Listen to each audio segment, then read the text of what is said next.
राकेश हर साल गर्मियों की छुट्टियों में अपनी नानी के घर घूमने आता था।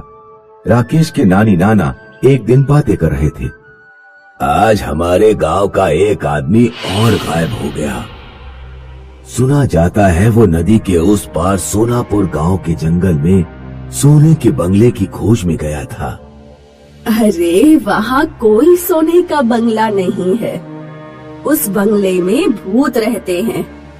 जब कोई नदी पार करके जंगल में जाता है तो उसे पकड़ लेते हैं। नानी, क्या नदी के पार जंगल में वास्तव में कोई बंगला है?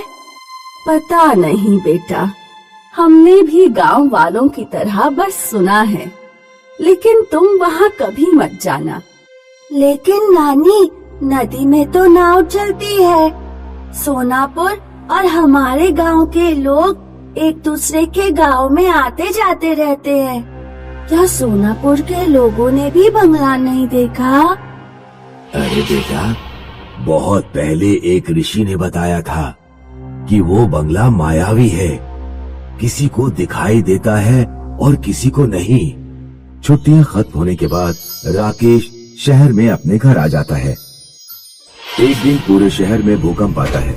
राकेश एक छोटी सी टेबल को अपने सर पर रखकर किसी तरह घर से बाहर निकल आता है, लेकिन और कोई उसके घर से बाहर नहीं निकल पाता। घर गिर जाता है और सारे लोग मर जाते हैं। राकेश के नाना नानी राकेश को अपने यहाँ गांव में ले आते हैं। नाना नानी बहुत गरीब होते हैं, इसलिए राकेश की पढ़ाई नहीं हो पाती। जब राकेश बड़ा हो जाता है तो उसके नाना नानी कहते हैं, बेटा राकेश, अब तुम शादी कर लो, यही हमारी अंतिम इच्छा है। राकेश की शादी हो जाती है और उसके नाना नानी का स्वर्गवास हो जाता है। राकेश की पत्नी 2 बच्चों को जन्म देती है, एक लड़का और एक लड़की।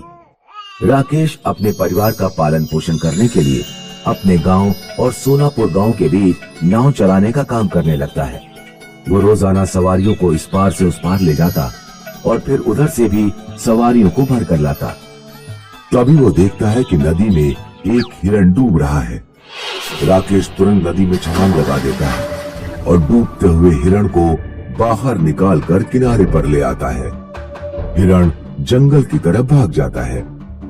राकेश को जंगल में कोई चमकती हुई चीज दिखाई देती है। जब वो आगे जाकर देखता है तो वो हैरान हो जाता है और एक बहुत बड़ा सोने का बंगला उसकी आंखों के सामने होता है। ये वही मायावी सोने का बंगला है जिसकी कहानियां मैं बचपन से सुनते आ रहा हूँ, लेकिन आज कैसे ये मुझे दिखाई दे रहा है? मैं तो यहाँ रोजाना आता हूँ। राकेश बंगले के अंदर जाता है। बंगले में से एक आवाज आती है, तुम्हारा स्वागत है राकेश, मैं सोने का बंगला हूँ। अगर तुम इस बंगले में अपने घर की 10 साल पुरानी कोई भी चीज लाकर छुओगे तो वो सोने की हो जाएगी। मैं तो तुम्हें बचपन से ही ढूंढ रहा हूँ, लेकिन तुम आज ही क्यों दिखाई दिए?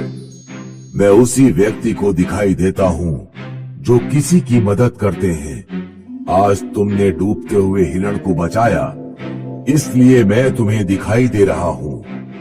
राकेश तुरंत अपने घर जाता है और अपने घर पर लगे अनार के पेड़ से कुछ अनार तोड़कर बंगले में ले आता है। अनार तुरंत सोने के हो जाते हैं। फिर राकेश अपने घर से चारपाई उठाकर बंगले में ले जाता है। चारपाई भी सोने की हो जाती है।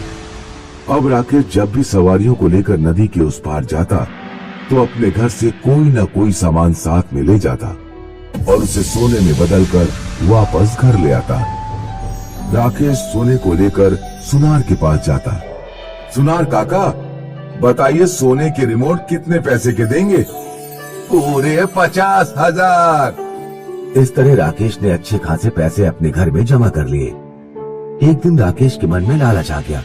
उसने सोने के बंगले वाली बात अपनी पत्नी को बताई और उससे कहा, देख, हमारे घर पर तो 10 साल पुरानी जितनी भी चीजें थी, मैं उन सबको सोने में बदल चुका हूँ।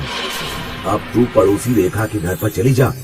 उसके घर में बहुत पुराना एक बड़ा सा बक्सा रखा हुआ है। तू किसी तरह रेखा को उसके घर से बाहर ले जाना और फिर मैं उसके घर जाकर बक्सा चुरा लूंगा। अगर वो बक्सा भी मैंने सोने में बदल लिया तो हम मालामाल हो जाएंगे।